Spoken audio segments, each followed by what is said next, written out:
ಶ್ಯಾಮಾವದಾತಂ ವಿರಜಂ ಪ್ರಶಾಂತಾರುಣಲೋಚನಂ ದೋರ್ಭಿಶ್ಚತುರ್ಭಿರ್ವಿದಿತಂ ಪೀತಕೌಶಾಂಬರೇಣ ಚ.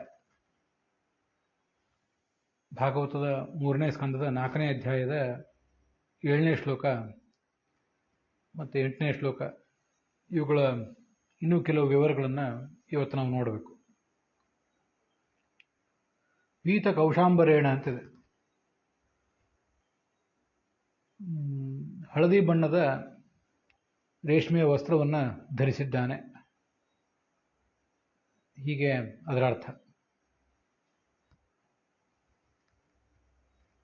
ಅಲ್ಲಿ ಕೌಶಾಂಬರ ಅಂದರೆ ವಿಜಯಧ್ವಜರು ಹೇಳ್ತಾರೆ, ಕ್ರಿಮಿಕೋಶೇನ ರಚಿತಂ ಕೌಶೇಯಂ. ರೇಷ್ಮೆ ಹುಳ, ಕ್ರಿಮಿ ಅಂದರೆ ರೇಷ್ಮೆ ಹುಳ, ಅದರ ಕೋಶ ಅಂದರೆ ಗೂಡು, ಆ ಗೂಡಿನಿಂದ ತೆಗೆದ ನೂಲಿನಿಂದ ತಯಾರಾದ ಬಟ್ಟೆಯೇ ಕೌಶೇಯ. ಅಂತಹ ಅಂಬರದಿಂದ ಇವನು ವಿದಿತ ಅಂದರೆ ವಿಶೇಷಿತನಾದವನು. ಅಂತಹ ಅಂಬರ ಇವನಿಗೊಂದು ವಿಶೇಷಣ ಯಾವತ್ತು. ಕೌಶೇಯಂ ಕ್ರಿಮಿಕೋಶೋತ್ಥಂ ಅಂತ ಕೋಶವೇ ಇದೆ. ಕೌಶೇಯ ಪೀತವಸನ ಅಂತ ಲಕ್ಷ್ಮೀದೇವಿ ಬಗ್ಗೆಯೂ ಸ್ತೋತ್ರ ಇದೆ. ಹೀಗೆ ಕ್ರಿಮಿಯ ರೇಷ್ಮೆ ಹುಳುವಿನ ಕೋಶ ಗೂಡಿನಿಂದ ತಯಾರಾದದ್ದು ಕೌಶೇಯ ವಸ್ತ್ರ. ಆದರೆ ಮೂಲತಃ ಕೌಶೇಯ ಅಂತ ಶಬ್ದವೇ, ಅದನ್ನು ಇಲ್ಲಿ ಕೌಶೇಯ ಅಂತ ಶಬ್ದ ತಗೊಂಡಿಲ್ಲ, ಪೀತ ಕೌಶೇಯಾಂಬರೇಣ ಅಂತ ಹೇಳಬೇಕಾಗ್ತಿತ್ತು. ಒಂದು ಅಕ್ಷರ ಹೆಚ್ಚಿಗೆ ಆಗ್ತಿತ್ತು, ಅದು ಛಂದಸ್ಸಿಗೆ ಹೊಂದುತ್ತಿರಲಿಲ್ಲ. ಅದಕ್ಕಾಗಿ ಕೋಶೇನ ನಿರ್ಮಿತಂ ಕೌಶೇಯಂ ಅಂತ ಮಾಡುವ ಬದಲು ಕೋಶೇನ ನಿರ್ಮಿತಂ ಕೌಶಂ ಅಂತ ಮಾಡಿದ್ದಾರೆ. ಇಲ್ಲಿ ಈಗ ನಮಗೆ ಪ್ರಸಿದ್ಧವಾದ ಶಬ್ದ ಕೌಶೇಯ ಅಂದರೆ ರೇಷ್ಮೆ ಅಂತ ಇರ್ಬೋದು, ಇಲ್ಲಂತಲ್ಲ. ಆದರೆ ಕೋಶ ಅಂತ ಮೂಲ ಶಬ್ದ ಗೂಡು, ಆ ಗೂಡಿನಿಂದ ತಯಾರಾದದ್ದು ಕೌಶೇಯ ಹೌದು, ಹಾಗೆ ಕೌಶವೂ ಹೌದು. ಕೋಶೇನ ನಿರ್ಮಿತಂ ಕೌಶಂ. ಅಣುಪ್ರತ್ಯಯ ಬಂದರೆ, ಕೇವಲ ಅಣುಪ್ರತ್ಯಯ ಬಂದರೆ ಕೌಶಂ ಅಂತ ಆಗ್ತದೆ. ಕೋಶೇನ ನಿರ್ಮಿತಂ ಕೋಶಸ್ಯ ಸಂಬಂಧಿ ಅನ್ನೋ ಅರ್ಥದಲ್ಲಿ ಢಕ್ ಅಂತ ಒಂದು ಪ್ರತ್ಯಯ ಬಂದರೆ ಕೌಶೇಯ ಅಂತ ಆಗ್ತದೆ. ನಾನು ಪ್ರತ್ಯಯ ಹೇಳುವಾಗ ಸ್ವಲ್ಪ ಹೆಚ್ಚು ಕಡಿಮೆ ಮಾಡಿರಬಹುದು. ಇವೆಲ್ಲ ತದ್ದಿತ ಪ್ರತ್ಯಯಗಳು, ಅದರಿಂದ ಹುಟ್ಟಿದ್ದು, ಅದರಿಂದ ಬಂದದ್ದು, ಅದಕ್ಕೆ ಸಂಬಂಧಿಸಿದ್ದು, ಹೀಗೆಲ್ಲ ಅರ್ಥದಲ್ಲಿ ಬೇರೆ ಬೇರೆ ಪ್ರತ್ಯಯಗಳನ್ನು ಹೇಳ್ತಿರ್ತಾರೆ. ಹಾಗಾಗಿ ಕೌಶೇಯ ಅಂದರೂ ಕೋಶ ಎಂಬ ಶಬ್ದದಿಂದಲೇ ಅದು ಹುಟ್ಟಿದ ಶಬ್ದ. ಕೌಶ ಅಂತಂದ್ರು ಅದು ಕೋಶ ಎಂಬ ಶಬ್ದದಿಂದಲೇ, ಮೂಲ ಶಬ್ದದಿಂದ ಹುಟ್ಟಿದ ಶಬ್ದ. ಇಲ್ಲಿ ಕೌಶೇಯ ಅಂತ ನಮಗೆಲ್ಲಿಗೂ ಗೊತ್ತಿರುವ ಶಬ್ದವನ್ನು ಹೇಳಿಲ್ಲ, ಕೌಶ ಅಂತ ಹೇಳಿದ್ದಾರೆ ಅಷ್ಟೆ. ಆದರೆ ಇಲ್ಲಿ ಯಾದವಾರ್ಯರು ಒಂದು ವ್ಯಾಖ್ಯಾನ ಮಾಡಿದ್ದಾರೆ, ನನಗದೇನು ಸಮಾಧಾನ ಕೊಡಲಿಲ್ಲ. ನಿಮಗೆ ಯಾರಿಗಾರು ಸಮಾಧಾನ ಕೊಟ್ಟಿದ್ರೆ ನೀವು ಅದನ್ನು ಸ್ವೀಕರಿಸಬಹುದು. ಕುಶ ಅಂದರೆ ಒಂದು ಕ್ರಿಮಿ, ಒಂದು ಯಾವುದೋ ಒಂದು ರೀತಿಯಾದ ಕ್ರಿಮಿ. ಆ ಕ್ರಿಮಿಯಿಂದ ನಿರ್ಮಿತವಾದದ್ದು ಕೌಶ. ಅಂಥ ಒಂದು ಅಂಬರವನ್ನು ಉಟ್ಟವನು ಅಂತ. ಆದರೆ ಕುಶ ಅನ್ನೋ ಶಬ್ದಕ್ಕೆ ಕ್ರಿಮಿ ಅಂತ ಅರ್ಥ ನನಗೆಲ್ಲೂ ಕಾಣಿಸಿಲ್ಲ. ನಾನು ಓದಬೇಕಾದ ಎಲ್ಲ ಕೋಶಗಳನ್ನು ಓದಿಬಿಟ್ಟಿದ್ದೇನೆ, ಓದಬೇಕಾದ ಎಲ್ಲ ವ್ಯಾಕರಣಗಳನ್ನು ಓದಿಬಿಟ್ಟಿದ್ದೇನೆ ಅಂತಲ್ಲ, ನನಗೆ ಕಾಣಲಿಲ್ಲ. ಇನ್ನು ಯಾರಿಗಾರು ಕಂಡ್ರೆ ಅದನ್ನೇ ಒಪ್ಕೋಬಹುದು. ಇಲ್ಲಿ ಕುಶ ಅಂದರೆ ಒಂದು ಕ್ರಿಮಿ, ಅದರಿಂದ ನಿರ್ಮಿತವಾದದ್ದು ಕೌಶ. ನಿರ್ಮಿತವಾದದ್ದು ಯಾವುದು? ಕೌಶ ಅಂತ ಹೇಳ್ತಿದ್ದಾರೆ. ಕೌಶ ಅಂದರೆ ಗೂಡ ಅಥವಾ ಗೂಡಿನಿಂದ ತಯಾರಾದ ಬಟ್ಟೆಗೆ ಕೌಶ ಅಂತ ಒಂದು ವಿಶೇಷಣವು, ಅದು ಗೊತ್ತಾಗೋದಿಲ್ಲ ಈ ಯಾದವಾರ್ಯರ ವ್ಯಾಖ್ಯಾನದಲ್ಲಿ. ಹಾಗೊಂದು ಅಸ್ಪಷ್ಟತೆ ಇದೆ. ಆದ್ದರಿಂದ ಆ ವ್ಯಾಖ್ಯಾನವನ್ನು ನಾನು ಒಪ್ಪೋದಿಲ್ಲ. ಕೋಶ ಅಂದ್ರೇ ಗೂಡು, ಆ ಗೂಡಿನಿಂದ ತಯಾರಾದದ್ದು ಕೌಶೇಯ ಅಥವಾ ಕೌಶ. ಇಷ್ಟ ಅರ್ಥ ನಮಗೆ ಸಾಕಾಗುವಂಥದ್ದು. ದೋರ್ಭಿ ಚತುರ್ಭಿ ವಿದಿತಂ ಅಂತಿದೆಯಲ್ಲ, ಬೇರೆ ಕಡೆಯೆಲ್ಲ ವಿಶಿಷ್ಟ ಅನ್ನೋ ಶಬ್ದವನ್ನು ಬಳಕೆ ಮಾಡ್ತಿರ್ತಾರೆ, ಇಲ್ಲಿ ವಿದಿತ ಅಂತ ಶಬ್ದ ಪ್ರಯೋಗ ಮಾಡಿದ್ದಾರೆ. ವಿದಿತ ಅಂದರೆ ಲಕ್ಷಿತಂ ಅಂತ ಅರ್ಥ ಯಾದವಾರ್ಯ ಹೇಳಿದ್ದಾರೆ. ವಿದಿತ ಅಂದರೆ ವಿಶೇಷಿತ ಅಂತ ಅರ್ಥ ಹೇಳಿದ್ದಾರೆ ವಿಜಯಧ್ವಜರು. ವಿಶೇಷಿತಂ ಅಂದರೆ ಕೂಡಿದವನು ಅಂತ. ಅಂಥ ಒಂದು ಹಳದಿ ಬಣ್ಣದ ರೇಷ್ಮೆ ವಸ್ತ್ರ ಅನ್ನೋದು ಅವನಿಗೊಂದು ವಿಶೇಷಣ. ಆ ವಿಶೇಷಣದಿಂದ ಇವನು ಕೂಡಿದವನು ಅಂತ ಅರ್ಥ ಆಗ್ತದೆ. ಯಾದವಾರ್ಯ ವ್ಯಾಖ್ಯಾನದಲ್ಲಿ ವಿದಿತಮ್ ಅಂತ ಮಾಡಿದಾರಲ್ಲ, ವಿದಿತಮ್ ಅನ್ನೋದಕ್ಕೆ ಲಕ್ಷಿತಮ್ ಅಂತ ಅರ್ಥ. ಇದೊಂದು ಆತನ ಲಕ್ಷಣ ಅಂತ ಹೀಗೆ ಅದಕ್ಕೆ ತಿಳಿದು ಬರ್ತದೆ. ಪೀತಾಂಬರ ಅನ್ನೋದು ಭಗವಂತನ ಒಂದು ಲಕ್ಷಣ. ಅನೇಕ ಜನ ಅದನ್ನು ಉಟ್ಕೋತಾರೆ, ಮತ್ತು ಅನೇಕ ಜನರು ಆ ಪೀತ ಬಣ್ಣದ ಕೌಶೇಯವನ್ನು ಉಟ್ಕೋಬಾರ್ದು ಅಂತ ಏನಿಲ್ಲ.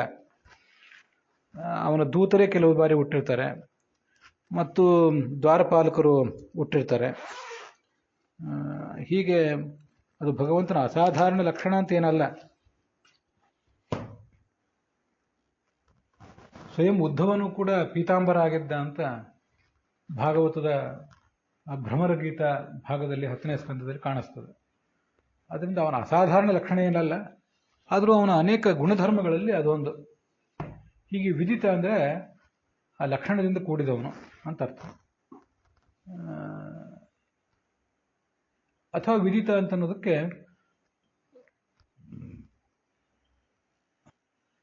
ತಿಳಿಯಲ್ಪಟ್ಟವನು ಅಂತಲೇ ಅರ್ಥ. ಕೃಷ್ಣ ಅಂದರೆ ಹೇಗೆ?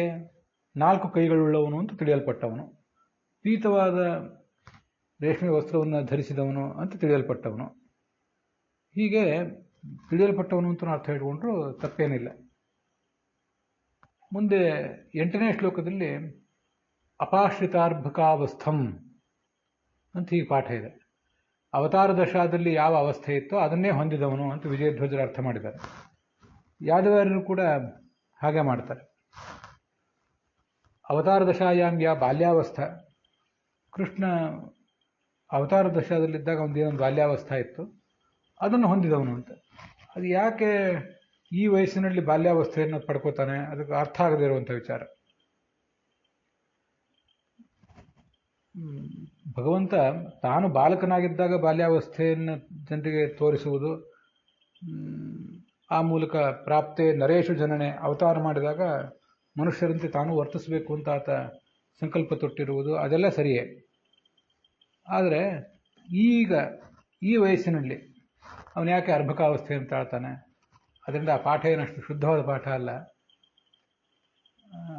ಯಾದವಾರ್ಯರು ಮೊದಲೊಂದು ಪಾಠ ಇಟ್ಕೊಂಡಿದ್ದಾರೆ.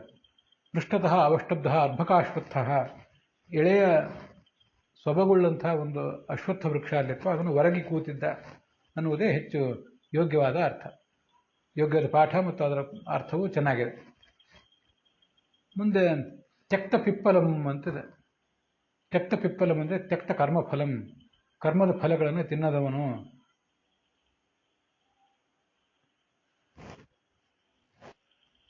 ಹಾಗೆ ಅದಕ್ಕೆ ಯಾದವಾರ್ಯರು ಕೂಡ ಅರ್ಥ ಬರೆದಿದ್ದಾರೆ. ತ್ಯಕ್ತಂ ದೂರೀಕೃತಂ ಪಿಪ್ಪಲಂ ಅಂದರೆ ಕರ್ಮಫಲಂ, ಕರ್ಮದ ಫಲವನ್ನು ಸ್ವೀಕಾರ ಮಾಡದೇ ಇದ್ದವನು. ಅಕೃಶಂ ಪರಿಪೂರ್ಣಾಂಗಂ ಅಂತ ಇಷ್ಟು ಬಂದಿದೆ. ಇದು ಉಪನಿಷತ್ನಲ್ಲಿ ದ್ವಾಸುಪರ್ಣ ಸಯುಜಾ ಸಖಾಯ ಸಮಾನಂ ವೃಕ್ಷಂ ಪರಿಷಸ್ವ ಜಾತೆ ತಯೋರನ್ಯ ಪಿಪ್ಪಲಂ ಸ್ವಾದ್ವತ್ತಿ ಅನಶ್ನನ್ನನ್ಯೋ ಅಭಿಚಾಕಶೀತಿ ಅಂತೇನು ಮಂತ್ರ ಇದೆ, ಅಲ್ಲಿರೋ ಸಂಗತಿಯನ್ನು ಒಳಗೊಂಡಿರುವಂಥ ಒಂದು ವಿಶೇಷಣ. ಈ ದೇಹ ಅನ್ನೋದೊಂದು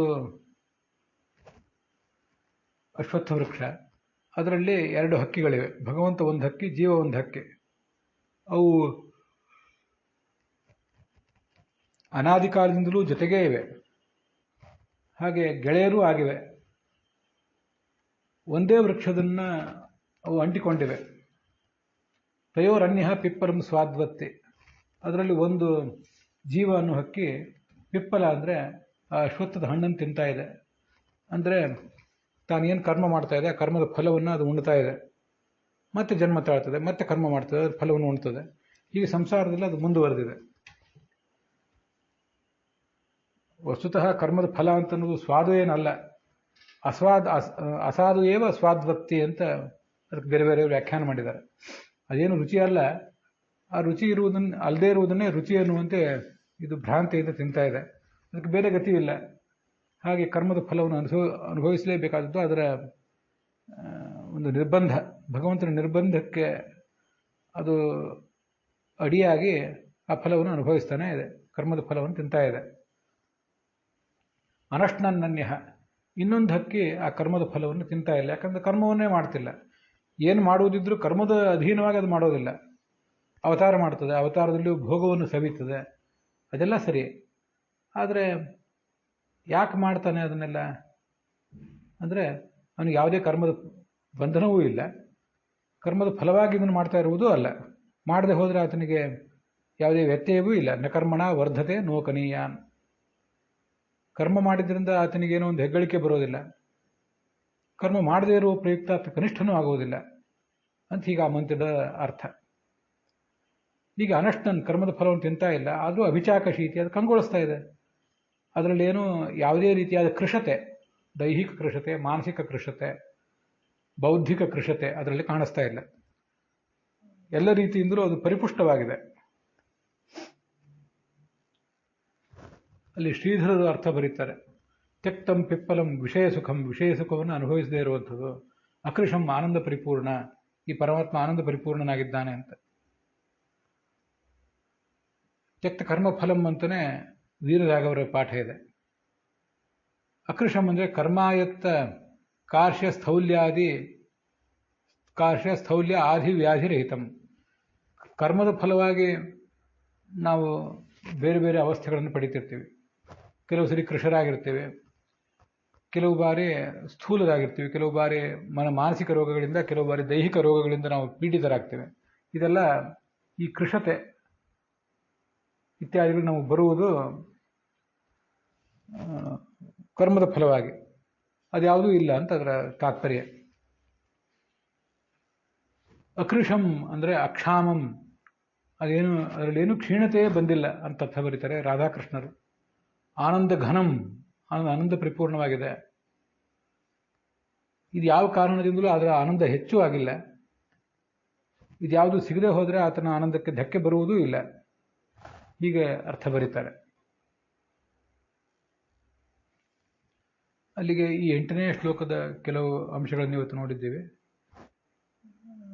ಈ ಭಾಗ ಇಲ್ಲಿಗೆ ಸಮಾಪ್ತವಾಗಿದೆ. ಶ್ರೀಕೃಷ್ಣಾರ್ಪಣಮಸ್ತು.